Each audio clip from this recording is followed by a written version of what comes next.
जय हिंद सभी लोगों को। मेरा नाम है अंकित कुमार और आज मैं आ चुका हूं ऑर्गेनिक केमिस्ट्री का फर्स्ट लेक्चर लेकर के, जिसमें हम पढ़ेंगे ऑर्गेनिक केमिस्ट्री के ब्रीफ हिस्ट्री के बारे में। और ये जो वीडियो है ये आईयूपीएससी नोमेनक्लेचर सीरीज का पहला वीडियो है, ठीक है। तो हालांकि इस वीडियो में हम आईयूपीएससी नोमेनक्लेचर के बारे में बहुत ज्यादा तो नहीं पढ़ेंगे, बट हाँ ये जरूर देखेंगे कि ऑर्गेनिक केमिस्ट्री की शुरुआत कैसे हुई, ताकि आप ऑर्गेनिक केमिस्ट्री से अपने आप को बहुत अच्छे तरीके से कनेक्ट कर पाए, ठीक है। तो आइए हम शुरू करते हैं इस पहले वीडियो को हमारे आईयूपीएससी नोमेनक्लेचर सीरीज के। तो ब्रीफ हिस्ट्री में भाई पहले लोग ऐसा सोचते थे कि जो ऑर्गेनिक कंपाउंड्स हैं वो लैब में सिंथेसाइज नहीं किया जा सकता है। जो ऑर्गेनिक कंपाउंड्स है ना वो नेचर में अपने को पहले से बने बनाए हुए मिलते हैं लिविंग ऑर्गेनिज्म के अंदर में। जो हमारे ऑर्गेनिक कंपाउंड्स हैं जो हमारे ऑर्गेनिक कंपाउंड्स हैं ये नेचर में लिविंग ऑर्गेनिजम्स के अंदर में मिलते हैं। किनके अंदर में मिलते हैं? लिविंग ऑर्गेनिजम्स के अंदर में। और ये पहले से ही बने होते हैं। इनके बनने का जो प्रोसेस होता है वो कुछ मिस्टीरियस होता है, कुछ रहस्यमयी होता है, कुछ रचनात्मक होता है। बट मालूम नहीं था ये पहले कि ये ऑर्गेनिक कंपाउंड्स बनते कैसे हैं। सबको ऐसा लगता था कि कुछ मिस्टीरियस फोर्स है, ठीक है, जो कि रिस्पॉन्सिबल है ऑर्गेनिक कंपाउंड्स के बनने के पीछे। तो बहुत पहले एक साइंटिस्ट हुआ करते थे जिनका नाम था John Jacob Berzelius. John Jacob Berzelius. तो इनसे जब पूछा गया कि ऑर्गेनिक केमिस्ट्री में जो हमारे ऑर्गेनिक कंपाउंड्स होते हैं वो बनता कैसे है, उनके बनने का प्रोसेस क्या होता है, तो भाई इनका कहना था ना कि जो ऑर्गेनिक कंपाउंड्स होते हैं हमारे ये पहले से लिविंग ऑर्गेनिजम्स के अंदर में अपने को मिलते हैं, ठीक है। और जब इनसे पूछा गया कि ठीक है उन ऑर्गेनिक कंपाउंड्स के बनने का प्रोसीजर बताओ, क्या ड्राइविंग फोर्स है ऑर्गेनिक कंपाउंड्स के बनने के पीछे का, तो इनका ऐसा मानना था कि कुछ ऐसे वाइटल फोर्स हैं, कुछ ऐसे मिस्टीरियस फोर्स हैं, है ना, जो कि ड्राइविंग फोर्स की तरह काम करते हैं ऑर्गेनिक कंपाउंड्स के बनने के पीछे। मतलब ऑर्गेनिक कंपाउंड्स जो बन रहा है वो कुछ मिस्टीरियस फोर्सेस के कारण बन रहा है, कुछ वाइटल फोर्स के कारण बन रहा है, जिसको बाद में जा करके वाइटल फोर्स थ्योरी के नाम से भी जाना गया। वाइटल फोर्स थ्योरी के नाम से जाना गया। इस थ्योरी के अंतर्गत ऐसा कहा जाता था कि जो ऑर्गेनिक कंपाउंड्स है ना वो कभी भी आर्टिफिशियली नहीं बनाया जा सकता है। Organic compounds can never be prepared in laboratory. इस वाइटल फोर्स थ्योरी के हिसाब से अगर हम देखें तो क्या कहता था ये, organic compounds can never be prepared in laboratory. Shortcut में अगर हम सीधा सीधा मतलब इसका जानना चाहें तो ये इतना ही कहता था कि organic compounds can never be prepared in laboratory या फिर आर्टिफिशियली, ठीक है। तो लेकिन इसका मतलब ये थोड़ी था कि पहले के जमाने में ऑर्गेनिक कंपाउंड्स एग्जिस्ट नहीं करते थे। एग्जिस्ट तो करते थे organic compounds, natural living things में एग्जिस्ट करते थे, ठीक है, ऑर्गेनिक कंपाउंड्स। जैसे कि आपको मैंने यहाँ पे लिख रखा है ऑर्गेनिक कंपाउंड्स, ऐसा पहले लोग मानते थे कि जो लिविंग ऑर्गेनिजम्स के अंदर में मिले पहले से, ठीक है। जैसे कि आप एक एग्जांपल ले सकते हैं विलो बार्क का। जो विलो बार्क होता है ना पहले इसका यूज किया जाता था पेन किलर के रूप में, ठीक है।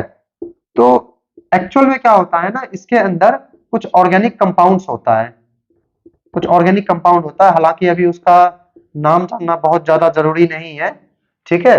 लेकिन इस विलो बार्क के अंदर में कुछ ऑर्गेनिक कंपाउंड्स होते हैं जिसके कारण से इसकी प्रॉपर्टी हो जाती है पेन किलर वाली, ठीक है। तो पहले के जमाने में लोग इसका यूज करते थे एज ए पेन किलर, ठीक है। लेकिन उनको ये थोड़ी पता था कि इसके अंदर में कोई ऑर्गेनिक कंपाउंड है। ये सारी चीजें तो बाद में जाकर के पता चली, ठीक है। लेकिन मैं आपको ये बताना चाह रहा हूँ कि ऑर्गेनिक कंपाउंड हर जगह पे है, ठीक है। विलो बार्क क्या होता है, एक पेड़ होता है उसी का छाल होता है, ठीक है ना। तो that was used as pain killer, ठीक है, पहले के जमाने में। हालांकि ये जो पेन किलर इसकी प्रॉपर्टी होती है ना ये एस्पिरिन के वजह से आती है, ठीक है ना। अभी इसको जानने की बहुत ज्यादा जरूरत नहीं है, बहुत ज्यादा आवश्यकता नहीं है, बट हाँ बस ये आपको जानना है कि जो नेचुरल चीज है विलो बार्क इसके अंदर में भी ऑर्गेनिक कंपाउंड्स पाया जाता था पहले, ठीक है। तो बहुत पहले से ये प्रथा चली आ रही है ऑर्गेनिक कंपाउंड्स को यूज करने की। अभी आप इस वीडियो को देख भी रहे होंगे, तो ये वीडियो आपको कैसे दिख रहा है? एक्चुअल में जो आपके रेज होते हैं, ठीक है, जो कि किसी ऑब्जेक्ट से टकरा करके किसी ऑब्जेक्ट से रिफ्लेक्ट होकर के आपके नर्व्स पे जाते हैं, आपके ऑप्टिकल नर्व्स पे जाते हैं। तो आपके ऑप्टिकल नर्व्स में एक ऑर्गेनिक कंपाउंड होता है मेरे भाई जिसका नाम है रेटिनल। जिसका नाम क्या है? रेटिनल। तो ये रेटिनल क्या करता है ना, जो रिफ्लेक्टेड रेज होते हैं, ठीक है, जो रिफ्लेक्टेड रेज होते हैं इसको रेटिनल क्या करता है, नर्व्स नर्व इंपल्स में कन्वर्ट करता है, ठीक है ना, नर्व इंपल्स में कन्वर्ट करता है। और फिर जो वो जो नर्व इंपल्स है वो ब्रेन तक जाता है और फिर वो प्रोसेसिंग होती है इमेज की, फिर इमेज बनता है, ठीक है ना। तो हम अगर कुछ देख भी रहे हैं ना तो उसमें भी ऑर्गेनिक कंपाउंड का रोल है, ठीक है। आप चल रहे हैं कहीं पे, आपको एनर्जी कहां से मिल रही है, आपके शरीर में जो ग्लूकोज है उसका ऑक्सीडेशन हो रहा है सेल के अंदर में, ठीक है, और फिर उससे एनर्जी प्रोवाइड होती है। तो देखो ग्लूकोज जो होता है उसका ऑक्सीडेशन भी हो रहा है वहां पे, ठीक है, तो यहाँ पे भी एक केमिकल रिएक्शन इन्वॉल्व है, ठीक है। तो हर जगह पे आपको ऑर्गेनिक केमिस्ट्री देखने को मिल जाएगी, ठीक है ना। तो ऑर्गेनिक केमिस्ट्री एक बहुत ही वास्ट फील्ड है, ठीक है, जो कि लगभग लगभग अगर आप ऑब्जर्व करेंगे तो आपको हर जगह ही देखने को मिलेगी, ठीक है ना। तो बहुत सारे ऐसे एग्जांपल्स हो सकते हैं हमारे डेली टू डेली लाइफ में। और मैं आपको एक बात बता दूं कि अभी तक जितने भी कंपाउंड्स अब हम जानते हैं, जितने भी केमिकल्स हम जानते हैं, उनमें से 95% से भी ज्यादा, जी हाँ, 95% से भी ज्यादा उनमें से सिर्फ और सिर्फ ऑर्गेनिक कंपाउंड्स हैं, ठीक है। इनऑर्गेनिक कंपाउंड्स तो बहुत ही कम है ऑर्गेनिक कंपाउंड्स के मुकाबले। तो क्या कारण है ऑर्गेनिक कंपाउंड्स के इतने ज्यादा संख्या में होने की, इतने ज्यादा अमाउंट में होने की, इतने ज्यादा नंबर्स में होने की, ठीक है। तो कारण है मेरे भाई कार्बन। कारण क्या है, कार्बन। जो ऑर्गेनिक कंपाउंड्स होता है ना उसका जो प्राइम, उसका जो सबसे मेन कंपोनेंट होता है, सबसे मेन एलिमेंट होता है तो कार्बन ही होता है, ठीक है ना। तो कार्बन ही एक ऐसा वजह है जिसके वजह से इतना सारा ऑर्गेनिक कंपाउंड अपने को देखने को मिल रहा है, ठीक है ना। तो कार्बन ही क्यों, कोई और एलिमेंट क्यों नहीं, तो उस चीज को भी हम समझते हैं अभी।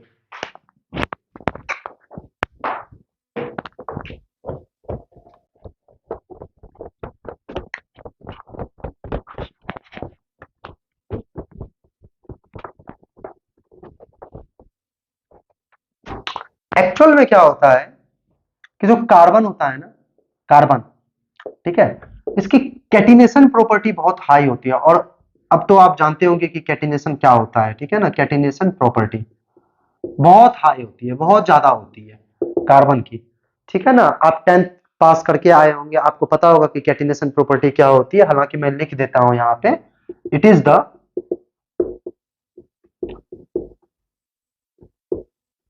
Property of an atom to form long chains with same atom,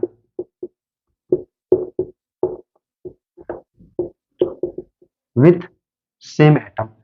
तो कैटिनेशन प्रॉपर्टी जो होती है ना, एक एटम की प्रॉपर्टी होती है जिसके कारण कि एक एटम अपने ही जैसे एटम से जुड़ करके लंबी लंबी चैनें बना देता है, ठीक है। तो सर कार्बन ही क्यों, तो दो रीजन है कार्बन के हाई कैटिनेशन प्रॉपर्टी शो करने के, ठीक है ना।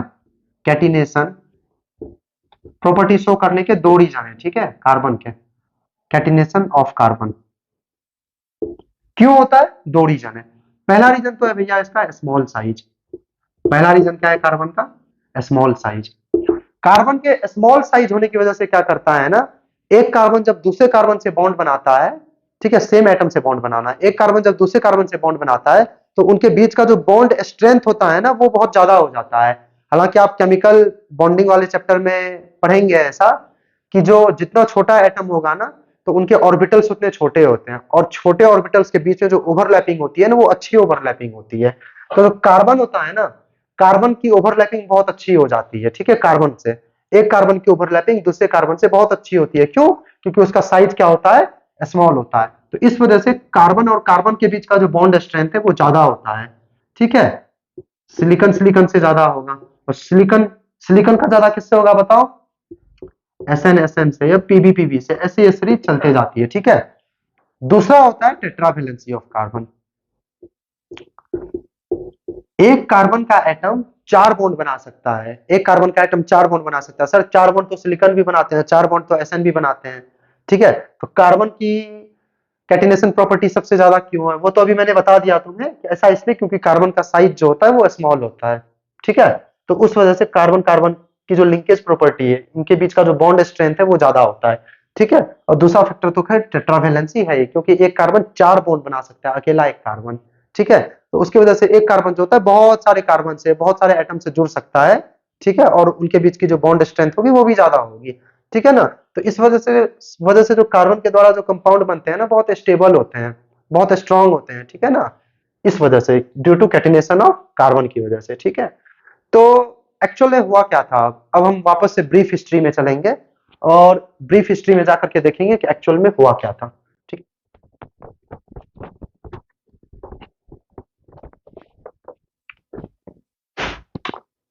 तो एक्चुअल में क्या हुआ था ना, तो जॉन जेकब बर्जेलियस जो थे, जॉन जेकब बर्जीलियस, भाई इनका कहना था ना कि नहीं बन सकता ऑर्गेनिक कंपाउंड, लेबोरेटरी में नहीं बना सकते आप। ठीक है, लेकिन इन्हीं के एक स्टूडेंट थे, ठीक है ना, जिनका नाम था वोहलर, जिनका नाम क्या था, वोहलर, फ्रेडरिक वोहलर। ठीक है ना, इनका नाम था। तो एक बार ये लैब में काम कर रहे थे। ठीक है, हालांकि बहुत लोग बोलते हैं कि जानबूझ के इन्होंने ऑर्गेनिक कंपाउंड बनाया था, ऐसा कुछ नहीं है। मैं आपको स्टोरी बताता हूँ। जो वोहलर है ना, ये एक बार लेबोरेटरी में काम कर रहे थे। जो इनका काम था ना, इनका कुछ टारगेट था। इनका क्या टारगेट था कि इनको बनाना था अमोनियम साइनेट। इनको क्या बनाना था, अमोनियम साइनेट बनाना था। अमोनियम साइनेट का फॉर्मूला होता है मेरे भाई NH4CnO। ठीक है ना, NH4CnO। तो इनको बनाना था अमोनियम साइनेट। तो इन्होंने क्या किया, अमोनियम साइनेट बनाने के लिए एक NH4Cl लिया और एक लिया सिल्वर साइनेट। ठीक है, NH4Cl में मैं आपको बता दूं, NH4, ये जो NH4 यूनिट है ना, इस NH4 यूनिट के ऊपर होता है प्लस साइन और Cl के ऊपर होता है माइनस साइन। सिमिलरली AgOCl में Ag के ऊपर होता है प्लस साइन और OCl के ऊपर होता है माइनस साइन। ठीक है, तो इन्होंने क्या किया, फ्रेडरिक वोहलर ने एक NH4Cl अमोनियम क्लोराइड लिया और सिल्वर साइनेट का एक सॉल्यूशन लिया, और इन दोनों को क्या किया ना, मिक्स कर दिया। मतलब NH4Cl का एक सॉल्यूशन था, ठीक है, एक सॉल्यूशन था AgOCl का। ठीक है ना, इसने क्या किया ना, इन दोनों को मिक्स कर दिया। मिक्स करने के बाद क्या हुआ मेरे भाई, देखो यहाँ का जो प्लस है यहाँ के माइनस को अट्रैक्ट करेगा, यहाँ का प्लस यहाँ के माइनस के साथ जाकर के लग जाएगा। तो क्या बन जाएगा, NH4 plus OCN minus plus AgCl। ठीक है ना, तो देखो बन के रेडी हो गया NH4OCl माइनस। लेकिन इसमें जो AgCl बना था ना, ये प्रेसिपिटेट था। ये क्या था, प्रेसिपिटेट था, और ये जो था ये लिक्विड फॉर्म में था। ठीक है, मतलब कुछ ऐसा हुआ था। ये जो सॉल्यूशन बना ना, ये NH4OCN का सॉल्यूशन है। ठीक है, NH4OCN का सॉल्यूशन। लेकिन इसके नीचे में ना ये PPT बन के बैठ गया, कौन, AgCl। इसका मतलब क्या होता है, डाउन एरो का मतलब होता है PPT। ठीक है, PPT, ये किसका PPT है, AgCl का। तो अब इन्होंने क्या किया ना, इस सॉल्यूशन को फिल्टर कर दिया। फिल्टर, फिल्टर जैसे किया ना, छन्नी, चाय जब छानते हैं तो क्या होता है, चाय पत्ती ऊपर रह जाती है, चाय नीचे आ जाता है।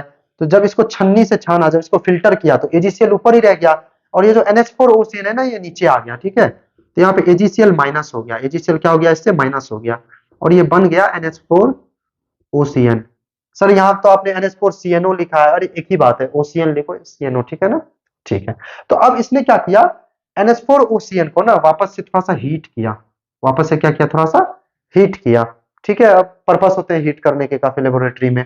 तो इसको जब हीट किया ना, तो यहाँ पे रीअरेंजमेंट हुआ मेरे भाई, यहाँ पे हुआ रीअरेंजमेंट, और रीअरेंजमेंट होकर के ये कुछ ऐसा बन गया, NH2CONH2। और ये जब बना तो काया पलट गई, कहानी बदल गई ये बनने के बाद। एक्चुअली ये जो NH4OCN है ना, ये एक इनऑर्गेनिक कंपाउंड है, ये एक इनऑर्गेनिक कंपाउंड है NH4OCN। लेकिन ये जो NH2CONH2 बना ना, इसका नाम है मेरे भाई यूरिया, और ये एक ऑर्गेनिक कंपाउंड होता है। ये क्या होता है, ऑर्गेनिक कंपाउंड। तो फ्रेडरिक वोहलर ने एक्सीडेंटली एक्सीडेंटली इनऑर्गेनिक कंपाउंड से ऑर्गेनिक कंपाउंड बना दिया, इनऑर्गेनिक कंपाउंड से ऑर्गेनिक कंपाउंड बना दिया, और इस ऑर्गेनिक कंपाउंड का नाम था यूरिया। तो जो सबसे पहला ऑर्गेनिक कंपाउंड बना था ना, वो यूरिया ही था। और इस कंपाउंड के बनने की वजह से जो वाइटल फोर्स थ्योरी था, किनका, जॉन जेकब बर्जेलियस का, वो डिस्कार्ड कर दिया गया, उसको लोगों ने मानने से इनकार कर दिया। क्यों? क्योंकि इनका कहना था कि जो ऑर्गेनिक कंपाउंड है ना वो लैब में बनाया ही नहीं जा सकता। ठीक है, और देखो बन के तैयार हो गया लैब में ऑर्गेनिक कंपाउंड, जिसका नाम क्या है? यूरिया है। ठीक है ना? तो हालांकि एक्सीडेंटली बना था बट बन तो गया। फिर बाद में और भी साइंटिस्ट आए, ठीक है, उन्होंने भी कुछ करके ऑर्गेनिक कंपाउंड्स को तैयार किया लैब में। ठीक है, जैसे एक साइंटिस्ट थे कोल्वे, ठीक है ना, तो कोल्वे ने भी, आप पढ़ेंगे आगे चल के, कोल्वे सिंथेसिस वगैरह होता है, तो वो भी लैब में ही होता है। ठीक है ना, उसमें भी हम ऑर्गेनिक कंपाउंड बनाते हैं लैब में। तो फिर इतनी बात ना क्लियर हो चुकी थी, ये बात तो जाहिर हो चुका था कि ऑर्गेनिक कंपाउंड जो है वो लैब में भी बनाया जा सकता है। Organic compounds can also be prepared in lab. ठीक है ना? तो कुछ इस प्रकार से सबसे पहला ऑर्गेनिक कंपाउंड बना था यूरिया। ठीक है, आप लिख भी सकते हैं, the very first organic compound which was prepared was urea. और ये जो है, इसके बनने के बाद वाइटल फोर्स थ्योरी को डिस्कार्ड कर दिया गया था। ठीक है, ओके, तो you can note it down.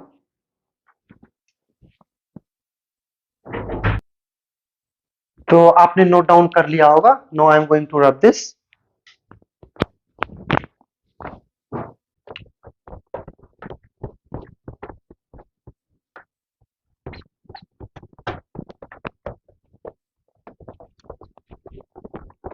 Sir क्या ऑर्गेनिक कंपाउंड बदला भी था जब बना था? तो ये तो बना था NH4OCN से, और इसको हीट जब किया गया, ये किस में बदल गया? NH2CO NH2 में। NH4OCN देखो ऐसा दिखता है, NH4 प्लस OCN माइनस। ठीक है ना, मतलब इसके ऊपर, पूरे के ऊपर ही माइनस होता है। ठीक है, तो गौर से देखो, यहाँ भी कितने नाइट्रोजन है? 2 नाइट्रोजन, 1 2। यहाँ भी कितने नाइट्रोजन है? 1 2। यहाँ कार्बन कितना? 1 कार्बन है। यहाँ भी कितना कार्बन है? 1 कार्बन है। हाइड्रोजन यहाँ कितना है? 4। यहाँ भी कितना हाइड्रोजन? देखो 4 2 2 4। यहाँ ऑक्सीजन कितना है? 1। यहाँ भी ऑक्सीजन कितना है? 1। तो अगर देखा जाए ना, तो ये अमोनियम साइनेट और ये जो यूरिया है ना, ये दोनों आपस में आइसोमर्स है मेरे भाई। क्या है? आइसोमर्स। इनका मॉलिक्यूलर फॉर्मूला तो सेम है, इन दोनों का ही मॉलिक्यूलर फॉर्मूला क्या है? सेम है, लेकिन इन दोनों का स्ट्रक्चरल फॉर्मूला जो है वो क्या है? डिफरेंट है, और इसी वजह से इन दोनों को हम आपस में आइसोमर्स भी बोल सकते हैं। हालांकि इसका नाम यूरिया है, अभी अभी मैंने आपको बताया।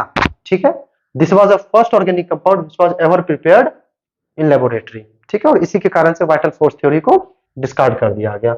और अभी तक इतने सारे ऑर्गेनिक कंपाउंड्स डिस्कवर किए जा चुके हैं और डिस्कवर हो भी रहे हैं। ठीक है, कि उनका जो अमाउंट है ना वो बहुत ही ज्यादा है। ठीक है, वीडियो के स्टार्टिंग में भी बताया था मैंने आपको कि जो ऑर्गेनिक कंपाउंड्स हैं, ठीक है, उनको हम लिखते कैसे हैं? ठीक है, उनको लिखने का क्या तरीका होता है? ठीक है, और ऑर्गेनिक केमिस्ट्री समझने के लिए कुछ हमें बेसिक प्री रिक्विजिट्स आने चाहिए मेरे भाई। प्री रिक्विजिट्स का मतलब कुछ ऐसी चीजें जो पहले से आनी चाहिए। ऑर्गेनिक केमिस्ट्री के कुछ बेसिक टर्म्स जो कि हमें जानने बेहद जरूरी है ऑर्गेनिक केमिस्ट्री को समझने के लिए। ठीक है, तो आइए हम उन कुछ बेसिक टर्म्स को सीखें और जानें। देखो, तो जो सबसे पहला बेसिक टर्म जो है, जो हम आज जानने जा रहे हैं भाई, है ना, वो तो सबसे पहला यही है कि हाइड्रोकार्बन क्या होता है। What is hydrocarbon?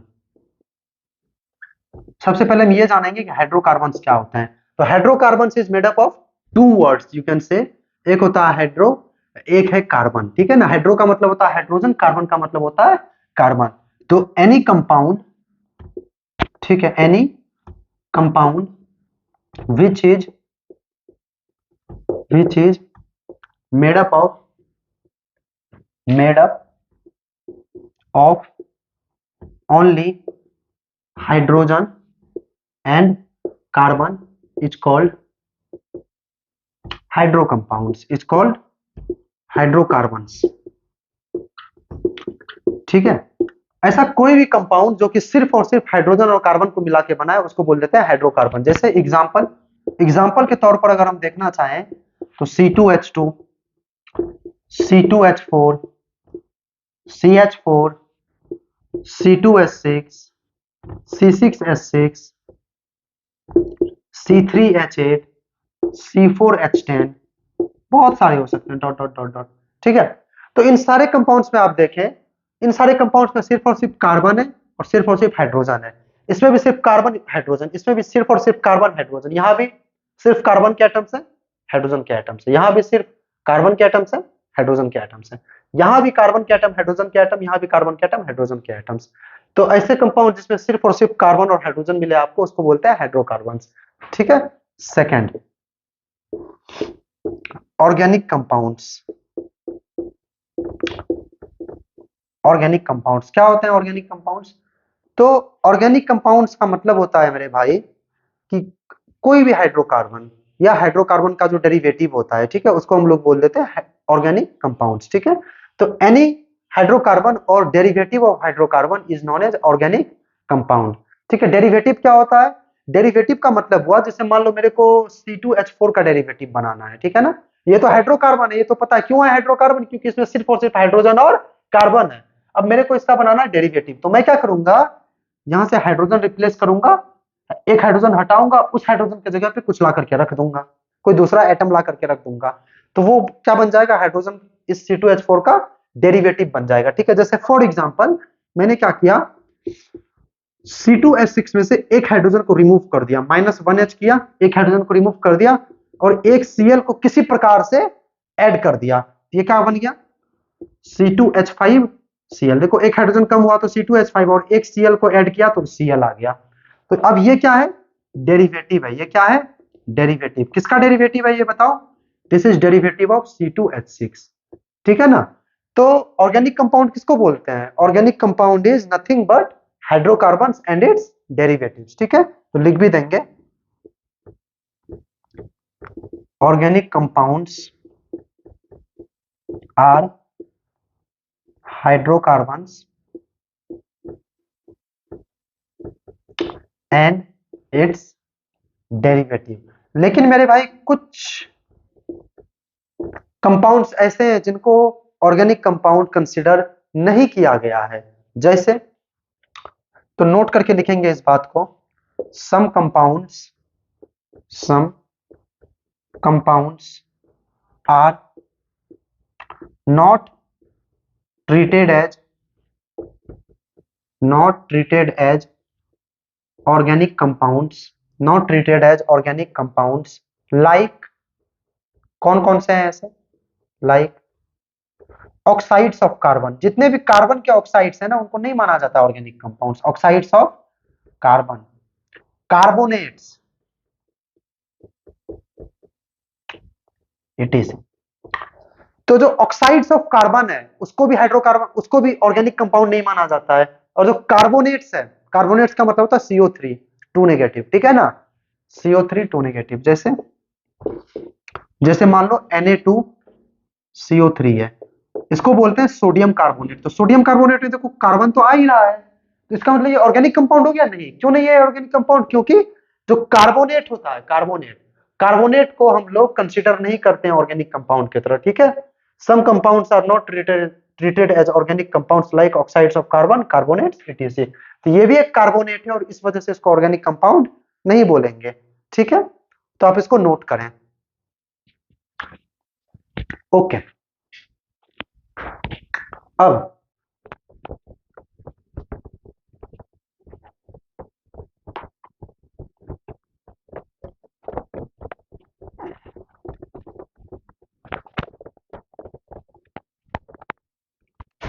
अब थर्ड नंबर पे हम देखेंगे मॉलिक्यूलर फॉर्मूला। क्या होता है ये मॉलिक्यूलर फॉर्मूला?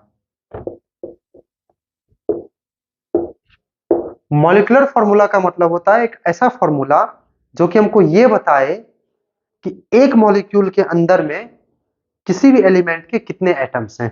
ठीक है। जैसे कि मैंने लिख दिया C2H6, तो C2H6 में आप बताओ कौन कौन से एलिमेंट्स प्रेजेंट हैं। एलिमेंट्स कौन कौन से हैं बताओ। एलिमेंट्स है कार्बन और कौन है, हाइड्रोजन है। ठीक है। इसलिए तो ये हाइड्रोकार्बन है क्योंकि इसमें हाइड्रोजन और कार्बन है। ठीक है। तो इसमें दो एलिमेंट्स, एक कार्बन एक हाइड्रोजन है। अब बताओ कार्बन कितने हैं इसमें? सर इसमें 2 कार्बन है, 2 कार्बन है। इसमें हाइड्रोजन कितने हैं? 6 हाइड्रोजन है। ठीक है। तो ऐसा कोई फॉर्मूला जो हमको ये बता दे कि किसी भी एक मॉलिक्यूल में कौन से एलिमेंट के कितने एटम हैं, उसको बोलते हैं मॉलिक्यूलर फॉर्मूला। ठीक है। जैसे कि C6H12O6, इसको बोलते हैं ग्लूकोज। ठीक है। ग्लूकोज के एक मॉलिक्यूल में, ये मैंने एक मॉलिक्यूल लिया है, कितना मॉलिक्यूल लिया है? एक मॉलिक्यूल। ये जो लिखा है ना, ये मैंने एक लिया है, ठीक है, एक मॉलिक्यूल। तो इन वन मॉलिक्यूल बताओ कौन कौन से एलिमेंट्स प्रेजेंट हैं? एलिमेंट्स, चलिए एलिमेंट्स का नाम बताएंगे आप, कौन कौन से एलिमेंट्स हैं इसमें? सर इसमें एक एलिमेंट कार्बन दिख रहा है, ठीक है, एक एलिमेंट हाइड्रोजन दिख रहा है, ठीक है, और क्या दिख रहा है? ऑक्सीजन, ठीक है। अब बताओ कार्बन के कितने एटम्स हैं? सर इसमें कार्बन के 6 एटम्स हैं, 6 एटम्स। बताओ इसमें हाइड्रोजन के कितने एटम्स हैं? इसमें हाइड्रोजन के 12 एटम्स हैं, 12 एटम्स। बताओ इसमें ऑक्सीजन के कितने एटम्स हैं? 6 एटम्स हैं, ठीक है, 6 एटम्स, ठीक है ना। तो इसको बोल देते हैं मेरे भाई मॉलिक्यूलर फॉर्मूला। तो व्हाट इज मॉलिक्यूलर फॉर्मूला? अब हम डिफाइन कर सकते हैं, ठीक है। ए फॉर्मूला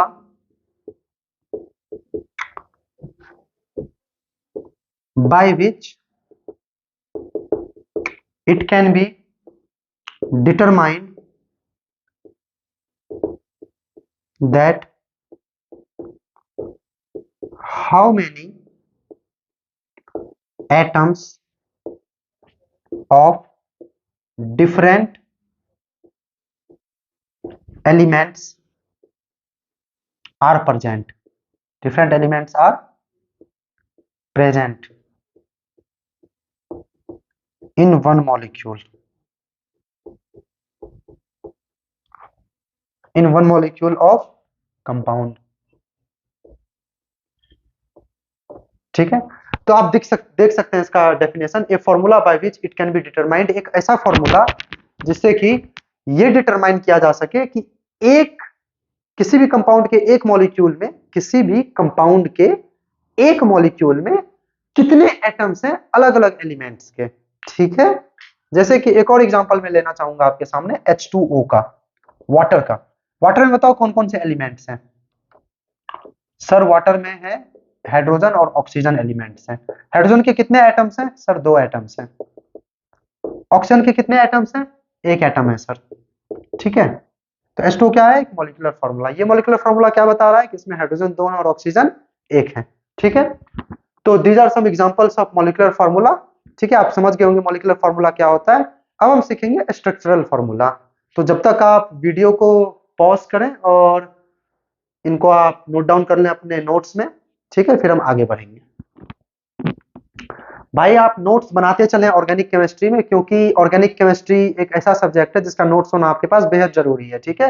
अगर आपके पास नोट्स होंगे ना तो आपको चीजें रिवाइज करने में बहुत ही आसानी होगी। और विश्वास माने आप, अगर आप नोट्स बनाते हैं, ठीक है, तो सब्जेक्ट के प्रति जो आपका इंटरेस्ट है वो और भी ज्यादा बिल्डअप होगा, बहुत ज्यादा मजा आएगा आपको सब्जेक्ट को पढ़ने में, ठीक है। और सब्जेक्ट के साथ जो आपकी कनेक्टिविटी है ना बहुत स्ट्रांग होगी, ठीक है, बहुत आप जुड़े रहेंगे सब्जेक्ट से। तो आप नोट्स भी बनाते चलें साथ में, ठीक है। खुद से मेहनत करें आप नोट्स बनाने में, बहुत मजा आएगा। चलिए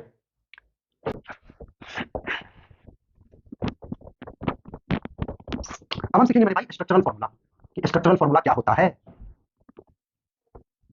ठीक है। स्ट्रक्चरल फॉर्मूला कितना नंबर था? थर्ड नंबर, थर्ड या फोर्थ नंबर था, ठीक है। स्ट्रक्चरल फॉर्मूला, तो स्ट्रक्चरल फॉर्मूला की मदद से मेरे भाई हम ये बता सकते हैं, ठीक है, कि एक कंपाउंड का स्ट्रक्चर कैसा है, ठीक है ना। Let me right one example, like मैंने H2O लिखा, तो H2O ये क्या है? Molecular formula. ये क्या है? मॉलिक्यूलर फॉर्मूला, जो कि हमको क्या बता रहा है? ये मॉलिक्यूलर फॉर्मूला हमको बता रहा है कि H2O के एक मॉलिक्यूल में 2 हाइड्रोजन है और 1 ऑक्सीजन है, ठीक है, ठीक है। इसका स्ट्रक्चर कैसा होता होगा सर? इसका स्ट्रक्चर ऐसा होता है, ठीक है, केमिकल बॉन्डिंग में पढ़ेंगे आप, ठीक है ना। ये इसका स्ट्रक्चर है, ठीक है ना। ये क्या है? इसका स्ट्रक्चर, स्ट्रक्चर बोल दो या फिर स्ट्रक्चरल फॉर्मूला बोल दो, स्ट्रक्चरल फॉर्मूला एक ही बात है, ठीक है ना। तो जो स्ट्रक्चरल फॉर्मूला होता है वो बेसिकली हमको ये बताता है कि एक जो मॉलिक्यूल आपके पास गिवन है उसका स्ट्रक्चर कैसा है, ठीक है ना। अब स्ट्रक्चरल फॉर्मूला भी 2-3 टाइप के होते हैं। जैसे एक होता है आपका कंडेंस्ड, कंडेंस्ड स्ट्रक्चरल फॉर्मूला। एक होता है आपका expanded structural formula, expanded structural formula. एक होता है आपका बॉन्ड लाइन फॉर्मूला, और मैं आपको बता दूं कि पूरे ही ऑर्गेनिक केमिस्ट्री में जो सबसे ज्यादा इस्तेमाल में आने वाला है वो ये है बॉन्ड लाइन फॉर्मूला। ठीक है, तो वेरी इंपॉर्टेंट, हम इस चीज को बहुत ही अच्छे तरीके से कायदे से सीखेंगे। ठीक है, तो आ जाओ अब हम सीखते हैं। सबसे पहले इन दोनों को बहुत ही शॉर्टकट में देखेंगे, जल्दी जल्दी इसको डिटेल में देखेंगे। ठीक है, कंडेंस्ड, कंडेंस्ड में हम क्या करेंगे मेरे भाई, कुछ बॉन्ड्स को दिखाएंगे, कुछ बॉन्ड्स को छुपाएंगे। हैं क्या बोला सर, फिर से एक बार बोल दो, फिर से बोल रहा हूं, कुछ बॉन्ड्स को छुपाएंगे, कुछ बॉन्ड्स को दिखाएंगे। ठीक है, जैसे एग्जांपल कंडेंस्ड स्ट्रक्चरल फॉर्मूला का। ठीक है, जैसे मेरे को लिखना है C2H6, क्या लिखना है, C2H6 का कंडेंस्ड स्ट्रक्चरल फॉर्मूला। तो मैं क्या करूंगा, C2H6 को ऐसे लिखूंगा CH3 CH3। तो गौर से देखो, मैंने इस कार्बन और इस 3 हाइड्रोजन के बीच के जो बॉन्ड्स थे ना उसको छुपा लिए। मन में मुझे पता है ये एक कार्बन जो है 3 हाइड्रोजन के साथ 3 बॉन्ड बना रहा होगा। ठीक है, एक कार्बन होगा, एक कार्बन होगा, वो एक सिंगल बॉन्ड बनाएगा एक हाइड्रोजन के साथ, बन गया। फिर दूसरे हाइड्रोजन के साथ फिर से एक सिंगल बॉन्ड, 2 बॉन्ड बन गए। फिर यही कार्बन तीसरे हाइड्रोजन के साथ फिर से एक सिंगल बॉन्ड, 3 बॉन्ड बन गए। लेकिन उन तीनों बॉन्ड को मैंने दिखाया नहीं है। ठीक है, उन तीनों बॉन्ड को दिखाया नहीं है। सिमिलरली ये कार्बन भी इन तीनों हाइड्रोजन के साथ 3 बॉन्ड बना रहा होगा, उसको भी नहीं दिखाया है। सिर्फ मैंने इस कार्बन के बीच के बॉन्ड को दिखाया है। ठीक है, जो कि एक सिंगल बॉन्ड है। तो this is condensed structural formula. एक और देख लेते हैं, जैसे देखो C3H8, जैसे इसका फॉर्मूला देखते हैं। C3H8 का फॉर्मूला देखो मेरे भाई, ऐसा कुछ लिखा जा सकता है CH3 CH2 CH3। गौर से देखो, इसमें भी मैंने कुछ बॉन्ड्स को दिखाया, जैसे इसको दिखाया है, इसको दिखाया है, और कुछ बॉन्ड्स को छुपा लिया है। किसको किसको छिपाया है, इस कार्बन और इस 3 हाइड्रोजन के बीच का जो बॉन्ड है उसको छुपाया है, इस कार्बन और इस 2 हाइड्रोजन के बीच का जो बॉन्ड है उसको छुपाया है, और इस कार्बन और इस 3 हाइड्रोजन के बीच का जो बॉन्ड है इसको भी छिपाया है। ठीक है ना, तो this was all about condensed structural formula. About expanded structural formula देखते हैं। आपको पता ही होगा कि एक्सपेंडेड में हम क्या करेंगे, बताओ क्या करेंगे, कुछ नहीं करेंगे, सिंपल, ये जो CH3 में जिस बॉन्ड को हम छुपा रहे थे ना उसको भी दिखा देंगे। ठीक है, तो वो करेंगे हम एक्सपेंडेड स्ट्रक्चरल फॉर्मूला में। आ जाओ, तो हम देखते हैं एक्सपेंडेड स्ट्रक्चरल फॉर्मूला। ठीक है, तो आप वीडियो को जब तक पॉज करें और नोट डाउन करें इसको। ठीक है,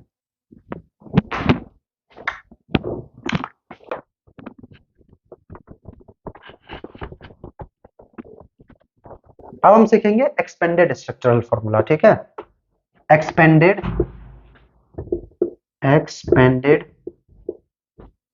स्ट्रक्चरल फॉर्मूला क्या होगा भाई। एक्सपेंडेड स्ट्रक्चरल फॉर्मूला में हम सारे बॉन्ड्स को दिखा देंगे। ठीक है, जैसे एग्जांपल, वही 2 एग्जांपल लेते हैं, एक C2H6 का, एक C3H8 का। C2H6 का बनाना है, कैसे बनाएंगे, पहले हम क्या करते थे उस समय, C और C के बीच में बॉन्ड दिखाते थे, वो हाइड्रोजन के बीच में भी हम बॉन्ड्स दिखा देंगे। ठीक है, देख लो, अब जिन 3 बॉन्ड्स को हम छुपा रहे थे, देखो हमने उन 3 बॉन्ड्स को भी क्या किया, दिखा दिया। ये देखो, हम इन 3 बॉन्ड्स को क्या कर रहे थे, कंडेंस्ड वाले में छिपा रहे थे, अब यहाँ पे क्या किया, दिखा दिया इनको। ठीक है, तो दिस इज स्ट्रक्चरल फॉर्मूला। कौन सा स्ट्रक्चरल फॉर्मूला, एक्सपेंडेड वाला। ठीक है, हमने यहाँ पे एक भी बॉन्ड को नहीं छुपाया, सारे बॉन्ड्स को दिखाया है। आप गिन भी सकते हैं C2H6 हुआ कि नहीं, C2H6 हुआ कि नहीं, देखो 1 2 3 4 5 6, तो C2H6 हो गया। ठीक है, एक और C3H8 का कैसे दिखाएंगे बताओ, बनाओ बनाओ, खुद से बनाओ, देखो ऐसे,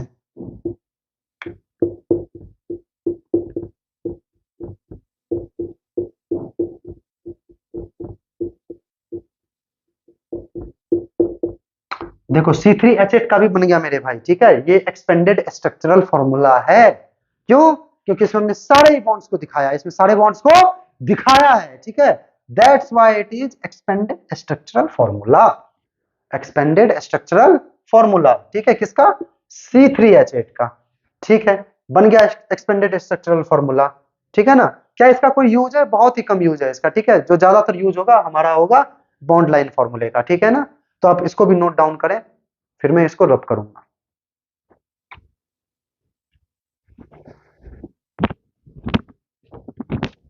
ओके, अब ये बेसिक स्ट्रक्चर्स बनाने के लिए आपको एक बात तो पता ही होगा, है ना, कौन सी बात पता होनी चाहिए आपको, कि जो एक कार्बन है ना वो हमेशा 4 बॉन्ड बनाता है। हमेशा कितने बॉन्ड बनाता है, 4 बॉन्ड बनाता है एक कार्बन, ठीक है। ये 10th क्लास में सिखाते हैं ये सारी चीजें, ठीक है ना, कि जो एक कार्बन है वो 4 बॉन्ड बनाता है। अच्छा, ये वाली जो वीडियो बन रही है अभी, ठीक है ना, ये 11th क्लास के बच्चों को भी ध्यान में रख के बनाई जा रही है, और खास करके 11th क्लास के ही बच्चों के ध्यान में रख के बनाई जा रही है वीडियो। क्यों? क्योंकि वो बच्चे अभी 10th से 11th में आए होते हैं, ठीक है ना, तो उनको हर एक बातें, छोटी छोटी बातें बतानी पड़ती है। अब जो 12th के बच्चे हैं, ये जो ड्रॉपर स्टूडेंट हैं, अब कुछ ड्रॉपर बच्चे भी देख रहे होंगे अगर इस वीडियो को, तो आप समझते होंगे इन बातों को, ठीक है। लेकिन जो 11th क्लास के बच्चे वो नहीं समझते हैं बहुत ज्यादा, तो उनको फिर डिटेल में बताना पड़ता है ना। तो कोई नहीं, अगर आपको ये सारी छोटी छोटी बातें समझ में आ रही है तो आप वीडियो को आगे भी फॉरवर्ड करके देख सकते हैं। या अगर आपको लग रहा है कि मैं बहुत धीरे बोल रहा हूँ, तो आप वीडियो की स्पीड जो है वो बढ़ा के आप देख सकते हैं, ठीक है। ठीक है, चलिए, तो I am going to rub this and now we are going to study bond line formula. So write it down, bond line formula. What is bond line formula? बड़ा आसान है। इसमें हम क्या करेंगे, बस एक चीज ध्यान में रखना है मेरे भाई। क्या ध्यान में रखना है? डोंट शो, डोंट शो, क्या नहीं शो करें, अरे लिख रहा हूं, देख तो लो। Don't show any carbon atom, any carbon atom, ठीक है ना, किसी भी कार्बन एटम को नहीं दिखाना है। और किसको नहीं दिखाना है? हाइड्रोजन एटम को भी नहीं दिखाना है, हाइड्रोजन एटम को भी नहीं दिखाना है, नहीं, हाइड्रोजन एटम को भी नहीं दिखाना है। और किसको नहीं दिखाना है? कार्बन और हाइड्रोजन के बीच कार्बन और हाइड्रोजन के बीच का जो बॉन्ड है ना, CH बॉन्ड, उसको भी नहीं दिखाना है, CH बॉन्ड। तो ये 3 चीज को हम नहीं दिखाएंगे एक फॉर्मूले में। तो इन 3 चीज को नहीं दिखाएंगे तो किसको दिखाएंगे सर? सिर्फ लाइन दिखाएंगे क्या? हाँ, सिर्फ लाइन दिखाएंगे, तभी तो नाम है इसका बॉन्ड लाइन फॉर्मूला, ठीक है। मैं आपको कुछ एग्जांपल्स देके दिखाता हूँ, एग्जांपल सॉल्व करके दिखाता हूँ, आपको समझ में आएंगी चीजें। क्या क्या नहीं दिखाना है? कार्बन एटम नहीं दिखाना है, हाइड्रोजन एटम नहीं दिखाना, और कार्बन और हाइड्रोजन के बीच का जो बॉन्ड है वो नहीं दिखाना है। क्या कार्बन कार्बन के बीच के बॉन्ड को दिखा सकते हैं? हाँ, कार्बन और कार्बन के बीच के बॉन्ड को दिखाएंगे, और सिर्फ इसी बॉन्ड को दिखाएंगे, कार्बन कार्बन के ही बीच के बॉन्ड को दिखाएंगे। सर, अगर कार्बन और ऑक्सीजन के बीच का बॉन्ड है उसको दिखाएंगे कि नहीं? हाँ, उसको भी दिखाएंगे। सिर्फ अपने को ये 3 बॉन्ड नहीं दिखाना है, कार्बन एटम नहीं दिखाना है, हाइड्रोजन एटम नहीं दिखाना है, कार्बन और हाइड्रोजन के बीच का जो बॉन्ड है ये नहीं दिखाना है, ठीक है। आओ कुछ एग्जांपल्स लेते हैं।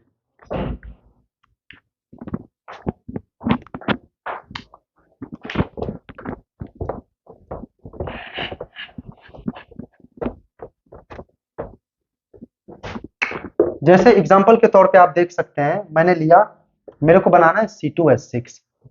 C2H6 क्या कैसे बनता था बताओ मेरे भाई? CH3 CH3, ये कंडेंस्ड फॉर्मूला होता था, ठीक है ना।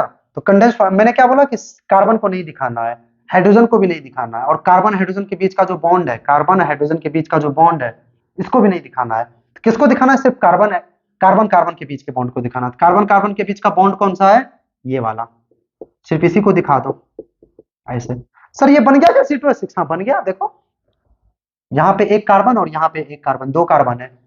ये वाला कार्बन कहाँ पे है? यहाँ पे है। और ये वाला कार्बन कहाँ पे है? यहाँ पे है, ठीक है। अब देखो, एक कार्बन कितने बॉन्ड बनाता है? सर 4 बॉन्ड बनाता है, अभी अभी बताया था मैंने। यहाँ पे एक कार्बन 4 बॉन्ड बनाता है।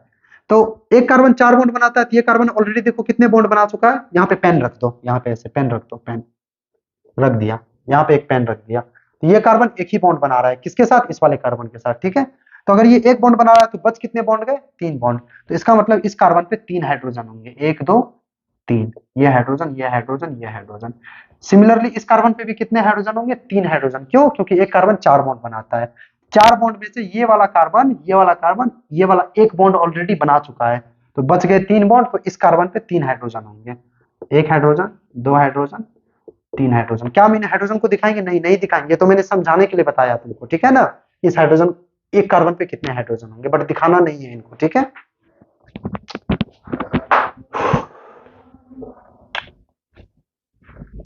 तो भाई कैसे बनाएंगे C2H6 के बॉन्ड लाइन फॉर्मूले को? सिंपल, ऐसे एक लाइन ड्रॉ कर देंगे, ठीक है। यहाँ पे एक कार्बन, यहाँ पे एक कार्बन। सर C3H8 बना के दिखाओ, बड़ा आसान है। इसको कैसे लिखते थे? CH3 CH2 CH3।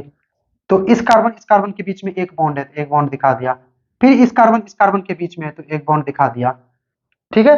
3 कार्बन बन गए क्या? यहाँ पे देखो तो 1 2, सर यहाँ पे तो 2 ही कार्बन दिख रहा है। सर एक बीच में भी तो है, लेकिन ये बीच वाला कार्बन दिखेगा नहीं ना। मान लो तुमने ऐसे बना दिया, तो ऐसे में कोई भी आदमी देख करके क्या बोलेगा, सर इसमें तो दो ही कार्बन है, एक कार्बन यहाँ पे है, एक कार्बन इस वाले कॉर्नर पे है, ठीक है, एक कार्बन इस वाले कॉर्नर पे, एक कार्बन इस वाले कॉर्नर पे है, तो तीन कार्बन तो दिखेगा ही नहीं। तो अगर तीन कार्बन को दिखाना है मेरे भाई ना, तो यहाँ पे हम इसको ऐसे नहीं बना सकते, ये गलत है, ये क्या है, गलत है। कैसे बनाएंगे, ये गलत है, कैसे बनाएंगे, तीन कार्बन को, दो कार्बन को तो ऐसे दिखा दो, एक कार्बन दो कार्बन, तीसरे कार्बन को ना छोटा सा टर्न दे दो, क्या दे दो, टर्न दे दो, छोटा सा टर्न दे करके ऐसे ऊपर बना दो, या तुम चाहो तो नीचे भी बना सकते हो, ऐसे किया फिर ऐसे कर दिया। देखो अब कितने कार्बन हो गए, एक दो तीन, यहाँ पे भी एक दो तीन, देखो तीन कार्बन हो गए, एक दो तीन, एक दो तीन, एक दो तीन, ठीक है ना, तो तीन कार्बन हो गए यहाँ पे, ठीक है, आई बात आपको समझ में। हाँ, एक चीज जो बहुत ही इंपॉर्टेंट है बॉन्ड लाइन फॉर्मूले में, वो ये है, I am writing this over here, क्या है इंपॉर्टेंट, इंपॉर्टेंट ये है, every corner represents one carbon atom, represents one carbon atom, हर एक कॉर्नर एक कार्बन एटम को रिप्रेजेंट करता है, ठीक है, हर एक कॉर्नर एक कार्बन एटम को रिप्रेजेंट करता है। तो यहाँ पे कितने कॉर्नर है, देखो एक दो तीन, तो तीन कार्बन एटम हो गए। यहाँ पे कितने कॉर्नर है, एक दो तीन, तो यहाँ पे भी तीन हो गए। लेकिन यहाँ पे अब समझ में आ रहा है तुमको, ये वाला फॉर्मूला मैंने गलत क्यों बोल दिया C3H6 के लिए, क्यों, क्योंकि यहाँ पे कितने कॉर्नर है, देखो एक दो, दो ही कॉर्नर है, यहाँ पे तीन कॉर्नर नहीं दिख रहा है ना, इसलिए हमने तीन कॉर्नर बनाया, ठीक है, ताकि C3H8 बन सके। सर C3 तो दिख रहा है, हाइड्रोजन 8 होगा, इसकी क्या गारंटी है, आओ गिन लेते हैं। बताओ ये वाला कार्बन कितने बॉन्ड बना रहा है, सर ये वाला कार्बन एक ही बॉन्ड बना रहा है, ये वाला बॉन्ड, तो बताओ इस कार्बन पे और कितने हाइड्रोजन होंगे, तीन हाइड्रोजन हो जाएंगे, क्यों, क्योंकि कार्बन टोटल चार बॉन्ड बनाता है, चार बॉन्ड में से एक बॉन्ड तो यहाँ बना लिया, तो बच गए कितने बॉन्ड, तीन बॉन्ड, तो इस कार्बन पे तीन हाइड्रोजन होंगे, ठीक है, तो तीन यहाँ पे हो गए, ठीक है। अब बताओ ये वाला कार्बन कितने बॉन्ड बना रहा है, सर ये वाला कार्बन दो बॉन्ड बना रहा है, कौन कौन सा दो बॉन्ड, एक ये वाला बॉन्ड, एक ये वाला बॉन्ड, दो बॉन्ड बना रहा है, तो बच कितने बॉन्ड गए, सर दो बॉन्ड बच गए, तो इसका मतलब इस कार्बन पे दो हाइड्रोजन होंगे। सिमिलरली इस वाले कार्बन को देखो, ये लास्ट वाला कार्बन, ये कार्बन कितने बॉन्ड बना रहा है, सर ये वाला कार्बन एक ही बॉन्ड बना रहा है, कितना बॉन्ड, एक बॉन्ड, ये वाला कार्बन एक ही बॉन्ड बना रहा है, इस कार्बन पे तीन हाइड्रोजन होंगे, तो कितने हो गए, तीन यहाँ पे, दो यहाँ पे, तीन यहाँ पे तीन हाइड्रोजन, इस वाले कार्बन पे दो हाइड्रोजन, और इस वाले कार्बन पे हो गए दो हाइड्रोजन, सॉरी तीन हाइड्रोजन, टोटल कितने हाइड्रोजन हो गए, देखो तीन दो पांच, पांच तीन आठ, तो C3H8 बन गया।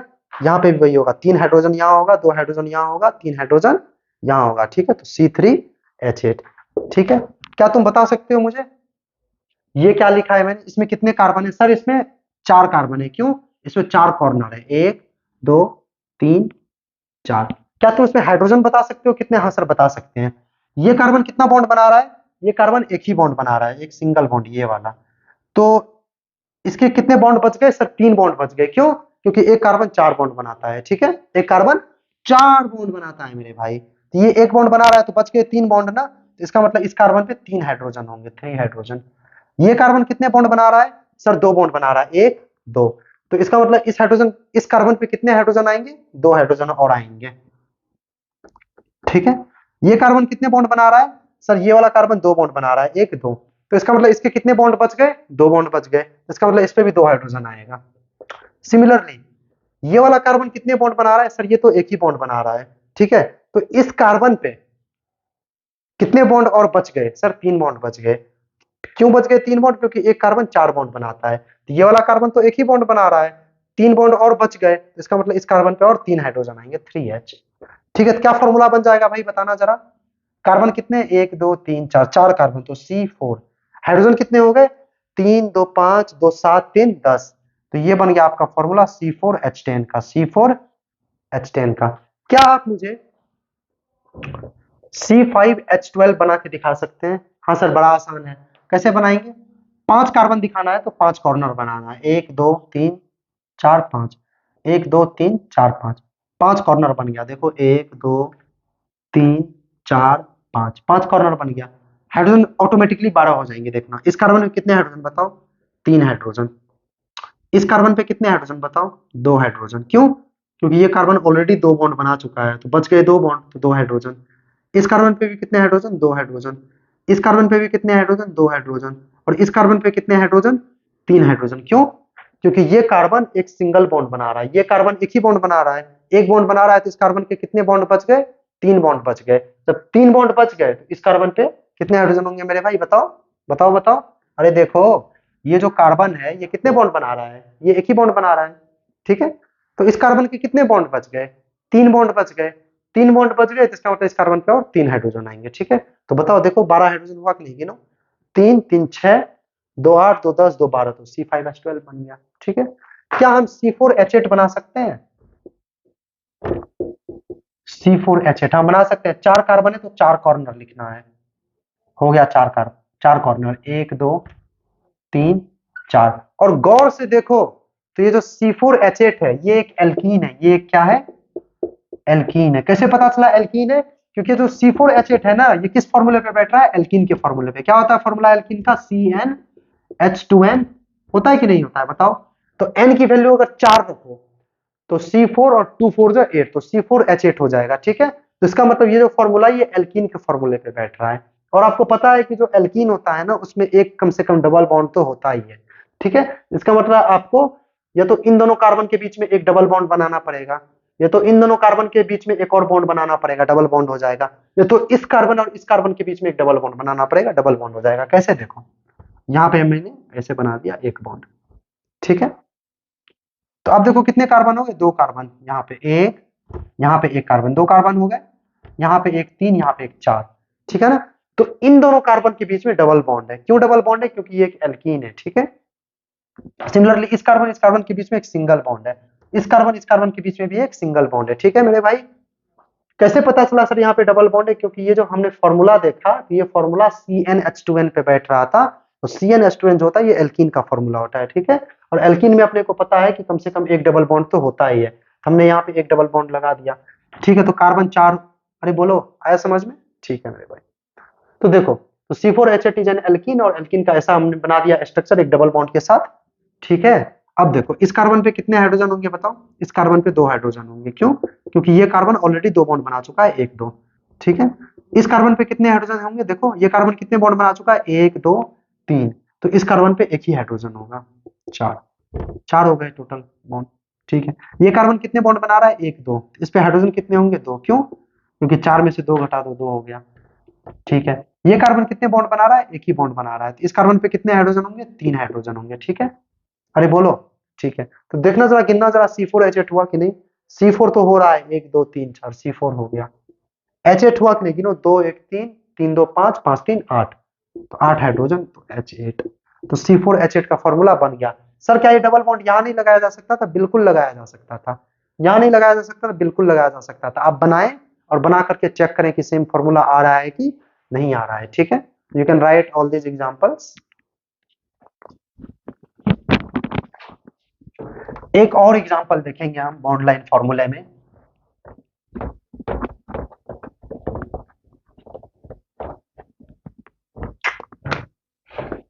NH2 C double bond O NH2 का, इसका बॉन्ड लाइन फॉर्मूला कैसे बनाए सर, इसमें तो नाइट्रोजन भी आ गया। तो बॉन्ड लाइन फॉर्मूले में हम सिर्फ कार्बन को नहीं दिखाते हैं, हाइड्रोजन को नहीं दिखाते हैं, और कार्बन हाइड्रोजन के बीच के बॉन्ड को नहीं दिखाते हैं, बाकी हर किसी को दिखाते हैं, ठीक है। तो ये नाइट्रोजन है ना, तो नाइट्रोजन को तो दिखाना ही पड़ेगा, तो NH2 को दिखा दिया, ठीक है ना। अच्छा सर इस वाले हाइड्रोजन को क्यों दिखाया, आपने बोला था हाइड्रोजन नहीं दिखाते। अरे मैंने ये बोला था कि जो हाइड्रोजन कार्बन के साथ है ना उसको नहीं दिखाना है, ठीक है। ये हाइड्रोजन तो किसके साथ है, नाइट्रोजन के साथ, तो इसको तो दिखाना पड़ेगा। NH2 सिंगल बॉन्ड बना दिया, ठीक है। ऐसे अब एक कार्बन है तो एक कॉर्नर बनाना पड़ेगा, एक कॉर्नर ऐसे बन गया, देखो, ठीक है। ये कार्बन किससे जुड़ा हुआ है, सिंगल बॉन्ड के थ्रू NH2 से जुड़ा हुआ है, ठीक है। सिमिलरली ये जो कार्बन है ये सिंगल बॉन्ड के थ्रू किससे जुड़ा हुआ है, ये भी NH2 से जुड़ा हुआ है, ठीक है। आई बात आपको समझ में, ठीक है। और अब इस कार्बन इस ऑक्सीजन के बीच में कैसा बॉन्ड है, डबल बॉन्ड है, तो डबल बॉन्ड O। ऑक्सीजन को क्यों दिखा रहे हैं बताओ, क्योंकि ऑक्सीजन हाइड्रोजन थोड़ी है, ठीक है ना। हमने क्या बोला था, हाइड्रोजन को नहीं दिखाना है जो कि कार्बन के साथ लगा है, ठीक है। कार्बन को भी नहीं दिखाना है, और कार्बन हाइड्रोजन के बीच के बॉन्ड को भी नहीं दिखाना है, ठीक है ना। बाकी तो हर किसी को दिखा ही सकते हैं, तो कार्बन ऑक्सीजन के बीच के बॉन्ड को दिखा दिया, ठीक है। इसको कैसे बनाएंगे, मान लो ये है दिया हुआ CH2 डबल बॉन्ड,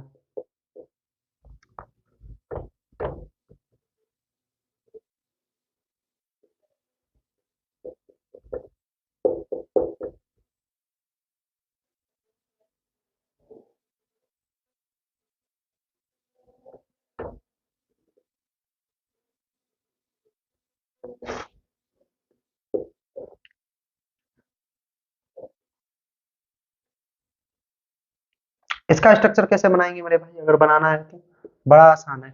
इसका बॉन्ड लाइन कैसे बनाएंगे, देखो कार्बन हाइड्रोजन है, कार्बन हाइड्रोजन को तो दिखाना नहीं है, कार्बन हाइड्रोजन को नहीं दिखाना है, कार्बन कार्बन के बीच के बॉन्ड को दिखाना है, ठीक है। दो कार्बन है यहाँ पे, तो दो कार्बन के लिए दो कॉर्नर बनाएंगे, एक दो, और इनके बीच में कैसा बॉन्ड है, डबल बॉन्ड है, तो डबल बॉन्ड बना दिया ऐसे, ठीक है ना। फिर क्या किया, इस कार्बन के बीच एक सिंगल बॉन्ड है, तो ये एक सिंगल बॉन्ड ऐसे बना दिया, इस कार्बन के बीच एक सिंगल बॉन्ड है, ऐसे बना दिया। फिर इस कार्बन और ऑक्सीजन के बीच में सिंगल बॉन्ड है, ऐसे बना दिया। इस कार्बन और ऑक्सीजन के बीच में एक सिंगल बॉन्ड है, ऐसे बना दिया। बीच में ऑक्सीजन है तो ऑक्सीजन को दिखा दिया, ठीक है। तो ये बन गया हमारा फॉर्मूला। आई बात आपको समझ में, ठीक है। जैसे और बनाना है, और भी हम बना सकते हैं, जैसे देखो ये भी एक है, CH3 C डबल बॉन्ड और CH3, इसका बनाना है। इसका कैसे बनाएंगे, इसका भी आसान है। तीन कार्बन है ना, तीन कार्बन के लिए तीन कॉर्नर चाहिए, लो बना दिया तीन कॉर्नर, एक दो तीन। बीच वाले कार्बन जो है वो ऑक्सीजन के साथ डबल बॉन्डेड है, बीच वाले कार्बन के साथ ऑक्सीजन डबल बॉन्ड बना के बैठा है, तो इस बीच वाले कार्बन से ऑक्सीजन का डबल बॉन्ड बना दिया ऐसे, ठीक है। तो ये एक हो गया CH3COCH3 का बॉन्ड लाइन फॉर्मूला। तो आज के इस वीडियो लेक्चर में इतना ही रखते हैं, बाकी एग्जांपल्स हम नेक्स्ट क्लास में करेंगे, नेक्स्ट वीडियो लेक्चर में, और बाकी टर्मिनोलॉजीज के भी बारे में जानेंगे। कुछ अभी दो तीन वीडियो जो आने वाला है ना, वो बेसिक टर्म्स के ऊपर ही आएगा, उसके बाद हम एक्चुअल नोमेनक्लेचर स्टार्ट करेंगे, ठीक है। तो वीडियो में बने रहने के लिए धन्यवाद। जय हिंद।